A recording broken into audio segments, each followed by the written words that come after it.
On this episode of Project RX7, we show you how to tear down a rotary block, starting by laying some giant pipe.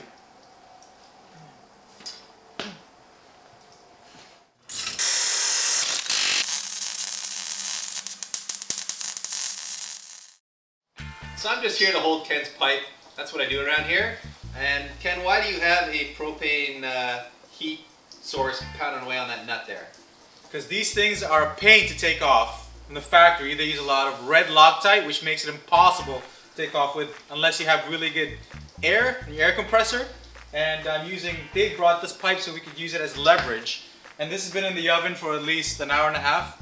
So we'll see if it's any success. If not, you'll see a fail of this block falling over, hitting me in the foot, and cut to ER room And then video. we're going to see Star Wars. So yeah, if we don't get this nut off, it'll be a very short video. Traitor. Let's do it. Alright, so fat boy on the pipe here, is that what we're doing? That's what we're doing. Want me to stand on there too? Or? Sure. Alright, here goes nothing. 1, 2, 3. Oh! Look at that! Success! Woo! That was like a shot going off. Wow. That's for you, Mike Kenny. I don't know what my Kenny is, but that's for you. He makes guns. He's one of Oh, our heroes, okay. the other buddy that makes guns. America, what's that? Alright, wow. Alright, so great success. Yeah, barring everything else, that's probably the hardest part of the whole thing. Anyways, for those of you that don't have a flywheel stopper, this is something that we get rigged. I mean, if you can get it, but usually what I did was you can get a wrench, open it on one side, there's a locating studs for the pressure plate, dowel, and seem to work. So that holds the flywheel so that when we crack that nut That's loose, correct. the whole shaft doesn't turn.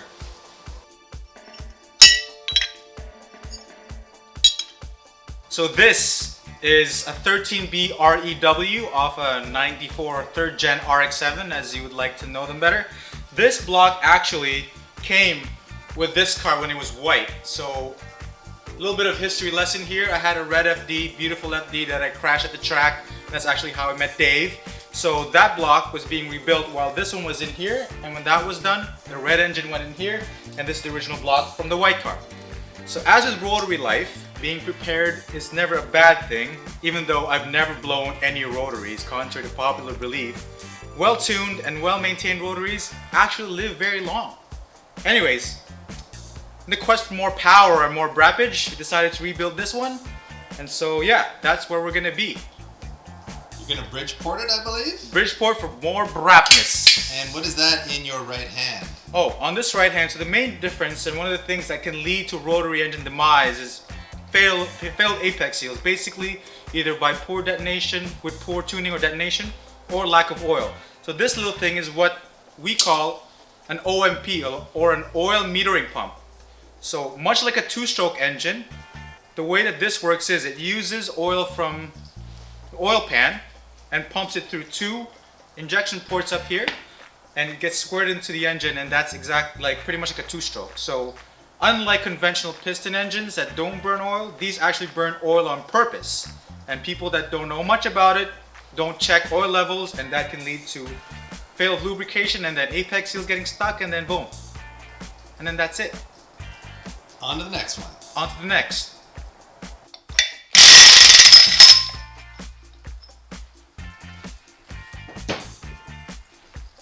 So, step 1 is removing flywheel. Removing the flywheel. Well, step 1 was the bolts, and flywheel, yes. Step 2, Remove flywheel. flywheel bolt, yep, and then here we go. So usually the easiest way is to tap it, not where it engages the pressure plate or the material, but away from here, but not as well where the starter engages. Yeah. So I may or may not have pre-loosened this earlier, so it doesn't come off that easy usually. 13? That's kind of dumb. So the reality of any job at this shop is we spend 50% of our time looking for the right socket or tool. Yeah. It's currently what Ken's doing as he prepares to remove the front cover. Just want it to be one seamless shot, you know, but anyways. So, Front cover time? front cover time. Let's do it. Let's do it. So this is that bolt that we took off earlier, the front pulley bolt. So it's not just a simple front pulley bolt. It actually has an oil pellet in here, because this bolt goes through the eccentric shaft, which effectively, in terms of piston engines, is the crankshaft. That comes off. And there's oil that goes down the center of the eccentric shaft. That's to right. Lubricate bearings and so on. Yep, the bearings that go inside the rotor itself. Right. And we'll see that later. Right. There's oil pellet. Cool. So with that out of the way, I guess you pull the front cover. Yes. And do you have the right tools for that now, Ken? I do. All right, let's do it. So usually, to pull the front cover off, we have to take this pulley mount thingy. So we can pry that off, and then we'll work on the front cover itself. Okay. Some people start in the front, some people start in the back. I'll start with the front until I realize I made a mistake, then I'll put everything back together and go to the back again. Before we start taking the front cover off, I'm going to take off these crank angle sensors. They could be fragile and you don't really want to wreck them in the process, so let's get those out of the way first. Put them away for safekeeping.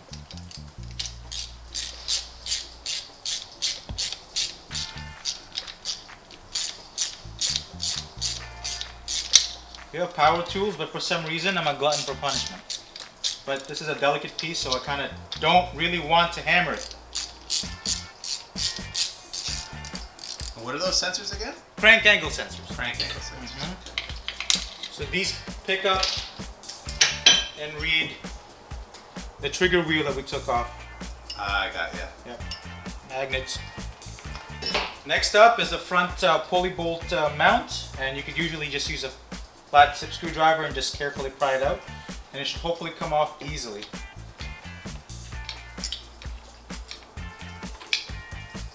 That.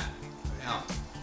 Oil has been drained, the bolts have been actually taken off, so let us open. Oh, you already took the oil pan. I did, exactly. I wanted to get started on it a bit earlier. Uh-huh. So they're held in with bolts and obviously some gaskets, and then you just kind of peel it off. Yeah. And She's gonna shit oil everywhere. hopefully not, because I did drain her a bit before.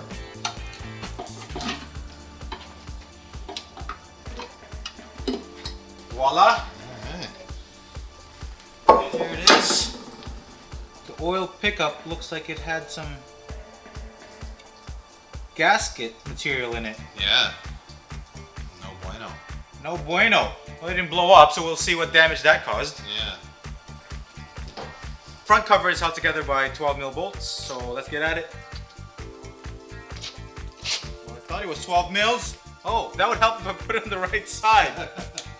Amateurs.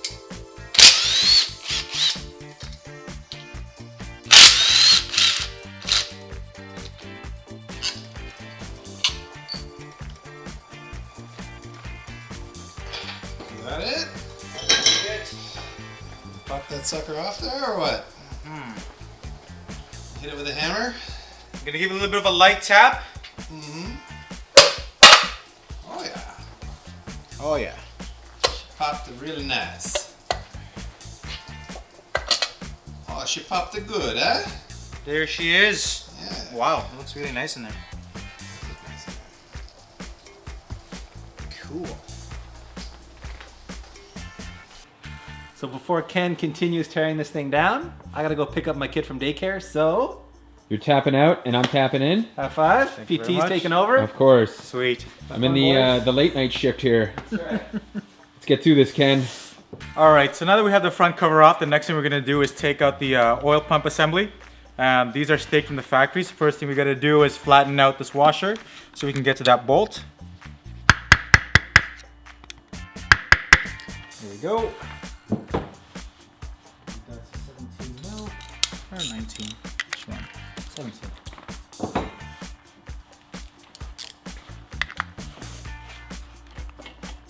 You need a gun on Yeah, that, probably bro. on that one.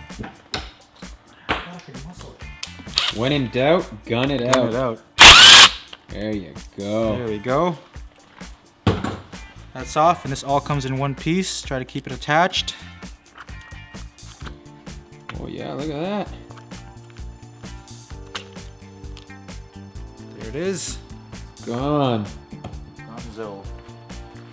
Front counterweight is right there, and oil pump assemblies right there. That's what we're moving next. That's what we're moving next, but in the meantime, before we spin the engine over to take the studs out, we'll get rid of the Woodruff key right here, the front counterweight, the thrust bearings, because we don't want to drop that on our feet, because that's going to suck real bad. Okay, so we'll also take out the oil pump assembly before we flip the engine over.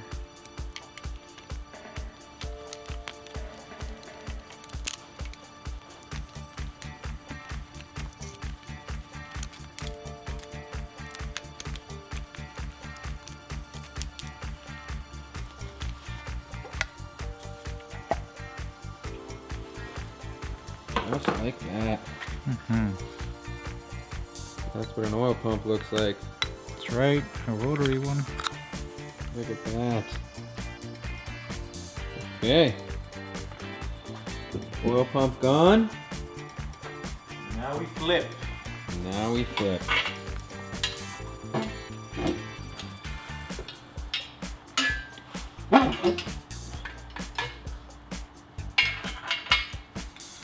And we're removing these bolts on the outside here, right? Yep, all these studs, and we have two down here, long ones that locate the bottom of the block. And then we can pull the housings apart. That's right. Here we go.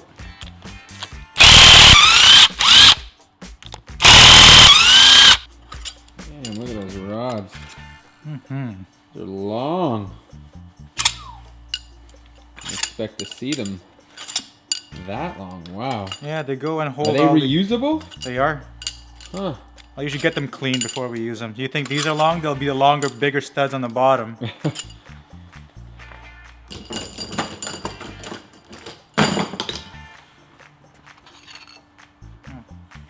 those are pretty damn long as well. Damn.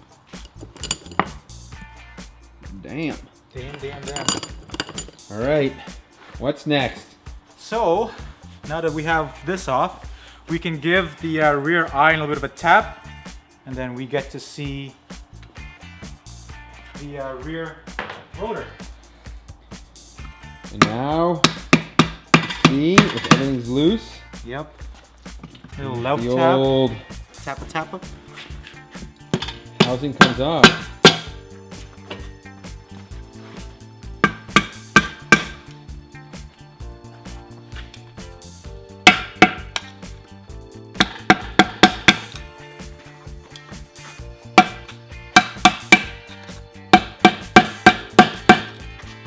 Ooh, I see a little bit of movement. Yep. Slowly but surely. Just get the pry bar out. Yeah. All right, people. She's a coming. Just gonna lift that off yourself. Oh yeah, look at that. Smooth. Here we go. Ooh. Rear Woodruff key. She don't even lose that. Oh, look at that. Ta-da! There we go. So this is the rear iron. The stationary gear, you can see an oil control ring that came off the rotor, so we can just put that back on there for now. And this is the water jacket that you see hanging out. This will all be replaced, so not to worry. And looks like we have a apex seal and a corner seal right here that came off of here. So let's put that back on there.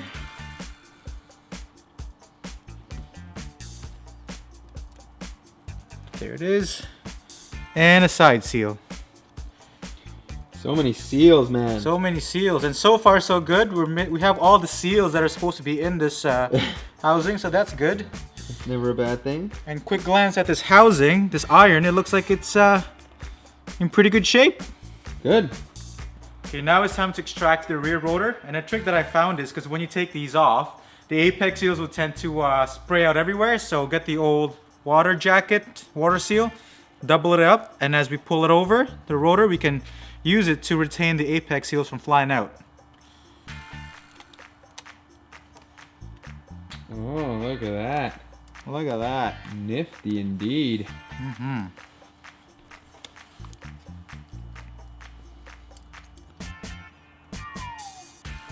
There she is. Fortunately, we couldn't keep all of it in, so you will see that seals have fallen off but which isn't a problem because we'll be rebuilding it anyway. Apparently it's a good idea to mark this stuff, right, Ken? That's right. It's always good to mark if it's a front and rear rotor. So this is the front face of the rear rotor. And you can see where all our seals come off. So what you will see here is a corner seal. And this is a corner seal spring that goes in here that provides the spring, as it says.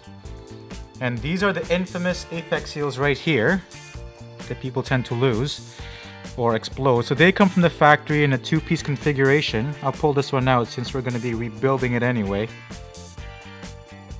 There it is, and then there's a third piece which is a corner seal and it's a triangle. Damn. Yep. Too much. Too much. And yeah, they go boom sometimes.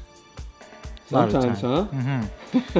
And then what acts as the piston ring springs in a rotary would be these springs that go underneath the apex seals that provide the tension needed to be to seal up against the housing, the rear housing or the center housing. And you can see how freely it moves. That's the equivalent of piston rings on a piston engine. A quick glance at this rotor. Aside from it being carbon buildup, which is characteristic of rotaries, doesn't look like there's any damage, especially because all our seals are intact. There's nothing missing. And as you can see with the corresponding housings from the first glance, there's no chatter marks, no scoring or anything. So I'm quite happy, but there's one more housing and rotor to take off. So we're gonna give this a little bit of a tap and it should come out easy as well.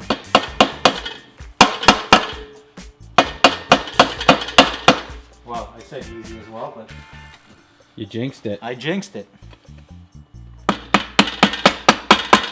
Oh, I can see it. It's A loose. little bit of movement there. Just hulk that. There you go. Oh, yeah. So that is the rear housing. Comes with 2 spark plugs, a leading and trailing spark plug that you can see right there. So that's the trailing and leading plug holes right there. There we go. Trailing and leading plug holes. Yep, and there's your exhaust port where exhaust comes out. Oh, yeah. There it is. An initial inspection of this housing, it looks like it's in good shape. Like I said, there's no chunks missing. We'll probably get these refinished if we can. But yeah, so far this rear housing is in good shape. Looking good. Well, here is the more complex job of removing the center iron, That's correct. right? Yep. So you have to try lift the eccentric shaft as well just to get enough clearance to actually tilt this up and over the lobe. Because you can see no matter how you spin it, Wow. you won't ever go through. Are we going to be able to do this? Are you going to be able to do this without me is the question. Probably, probably not. We'll see. I know the technique, but Get to her. probably not. I come in here. And Go on this side. there we Oh, go. look at that. That's all we needed. Just a quick little hand from me. Now what do we do, Ken? Oh, yeah. Yeah. It's just... It's okay. Wow. All right. Put that down. What does the center iron do? The center iron basically separates the 2 housings and as well as provides a place for the E-shaft to rotate onto. And there's the center iron. Let's put this down for a little bit of inspection here. I'm going to be careful with this E-shaft. Yeah, let's see this. You call it an E-shaft, huh? The E-shaft, which is basically stands for eccentric shaft, which is the equivalent of a camshaft on a piston engine. So it's not what I thought would be a crankshaft. What did I say? Camshaft. Sorry, crankshaft. My apologies. All right. Yes, so it this is equivalent to There we crankshaft go. on All a right. piston engine. You are Yes. absolutely correct. That's funny. So these are the two lobes where the rotors sit. And you can see that there was the oil galleys where it gets squirted for lubrication there.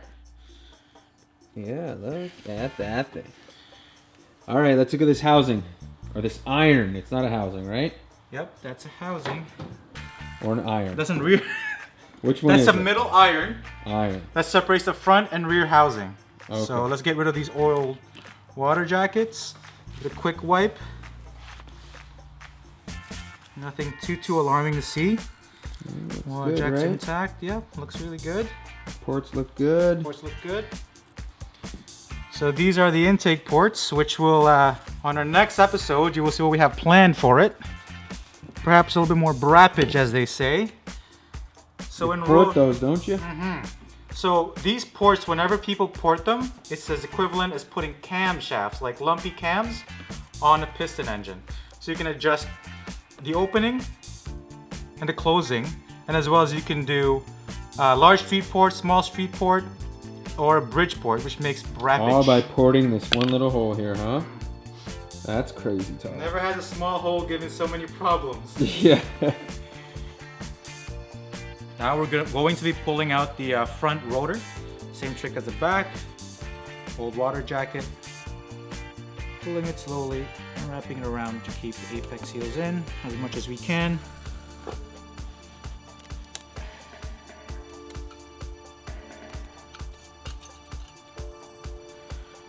Check to see all the apex seals are in, corner seals, side seals, and those that have fallen off. Make sure they're always accounted for.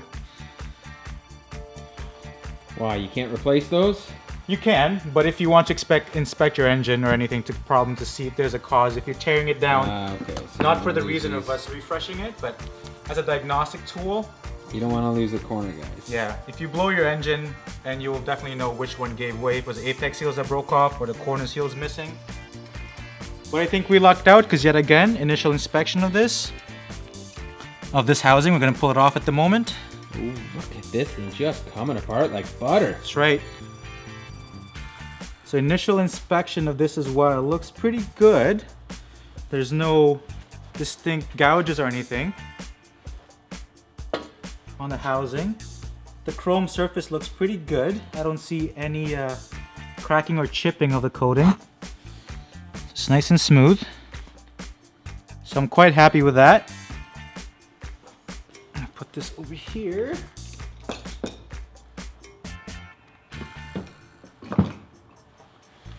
And then this is the front iron. There she be. Wear and tear, stationary gear. All in all, looks pretty good. I think we have a good solid block to build. That's what I like to hear. Hell yeah. I'm happy. And contrary to popular belief, as you can tell, this rotary engine was quite reliable. And I'm only rebuilding it for more power. And so far, I've been lucky to not blow up any rotaries. So there's an answer for the last right. for the last my video. call out That's of the right. That's right. 13 rotaries being blown up. That's right. Whereas I haven't blown anything up. That's because this one was probably stock. Why don't we face it back? Huh? That's true. That is stock. But if you turn around and see the other non-stock engine that hasn't blown up yet, That's right. knock on wood. This thing's been running solid. A reliable rotary, dare I say. Now that we say that, Yeah. first time out, this season's gonna go. Let's take these out first and drop them in the oil. Ooh, in the oil.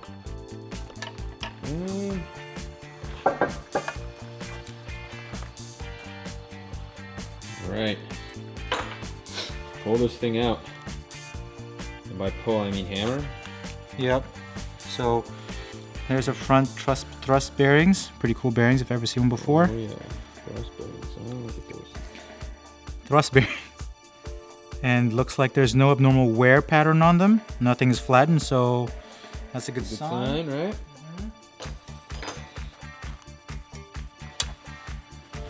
Here's a spacer for end play. Determines end flip play. Yep.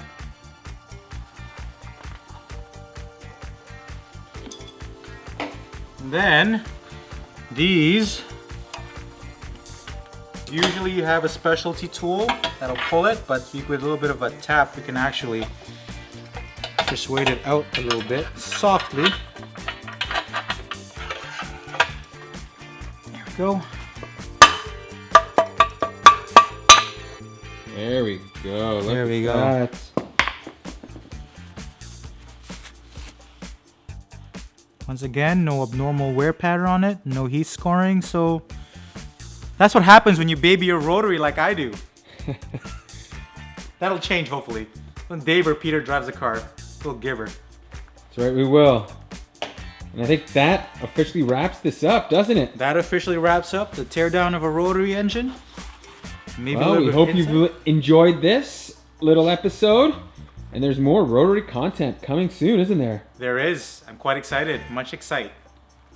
So yeah, I'm thinking maybe Bridgeport, and our friend Joe will be porting that, and we'll be sure to get you coverage of that because that's damn interesting to me.